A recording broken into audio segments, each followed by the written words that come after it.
La parole est à Monsieur Philippe Meunier. Merci, Monsieur le Président. Ma question s'adresse à Monsieur le ministre de la Défense. Monsieur le ministre, votre loi de programmation militaire est à l'image de la politique de ce gouvernement. Elle affaiblit la France.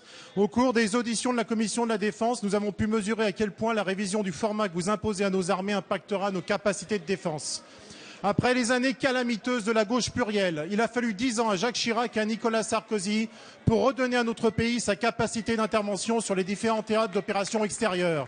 Cela s'est fait avec le concours de nos 3 armées qui ont su porter l'effort nécessaire afin de finaliser leur professionnalisation. De nouveaux pouvoirs, vous remettez en cause le rang de la France. L'armée de terre passera ainsi de 8 à 7 brigades. L'armée de l'air passera de 320 avions de combat à 215. La marine voit la livraison de ses navires de surface remise en cause. Vous supprimerez, dans le cadre de cette loi, 35 000 postes et des milliers d'emplois industriels. En 2014, la défense assumera ainsi 60% des baisses d'effectifs de la fonction publique, alors que François Hollande avait promis le 30 janvier dernier que la défense ne participera ni plus ni moins que les autres secteurs à l'effort de rigueur budgétaire. Le président de la République exige de nos armées l'impossible, mais cela ne l'empêche pas de recruter 60 000 fonctionnaires supplémentaires pour le compte du ministère de l'Éducation nationale, alors que la Cour des comptes a démontré que ce ministère ne souffre pas d'un manque d'enseignants, mais d'une utilisation défaillante des moyens existants. Décidément, de Lionel Jospin à Hollande, la gauche se sert toujours de la défense nationale comme variable d'ajustement budgétaire. Monsieur le ministre, arrêtez de dissimuler les conséquences dramatiques de votre loi sur nos capacités opérationnelles et sur notre tissu industriel. Arrêtez de dissimuler la liste des communes qui seront frappées jusqu'en 2019 par les fermetures des bases que vous avez décidées, que vous cachez aux Français. Ayez enfin le courage de dire la vérité à nos compatriotes en assumant vos décisions qui feront l'as de la France un pays de second rang. La parole est à Monsieur Kader Arif, ministre chargé des anciens combattants. Que l'on écoute en silence, s'il vous plaît.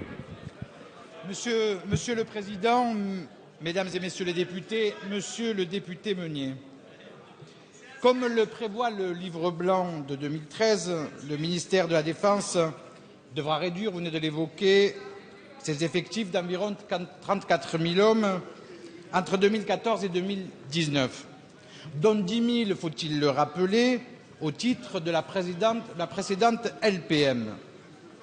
Comme le ministre de la Défense l'a annoncé lors de sa conférence de presse, et là je pense que vous avez été dans l'imprécision, du 3 octobre 2013, les principales mesures concerneront les restructurations pour l'armée de terre et l'armée de l'air.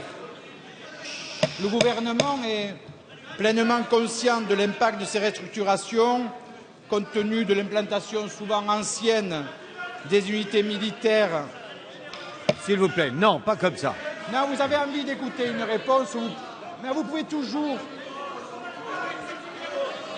Aussi, le dispositif d'accompagnement des restructurations de défense a été renforcé dans Allez, le cadre on se calme, s'il vous plaît. d'un partenariat entre la défense et la DATAR.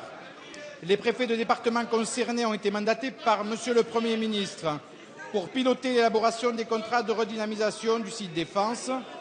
À ce titre, ils ont été reçus hier au ministère de la Défense. Les comités de site seront mis en place avant la fin du mois d'octobre.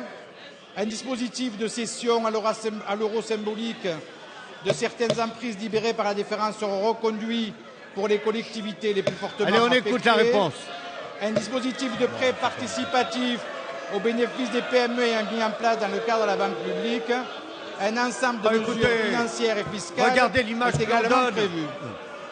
Monsieur le député, si vous avez envie, la différence entre vous et nous, c'est que 190 milliards d'euros sont prévus pour 2013-2019.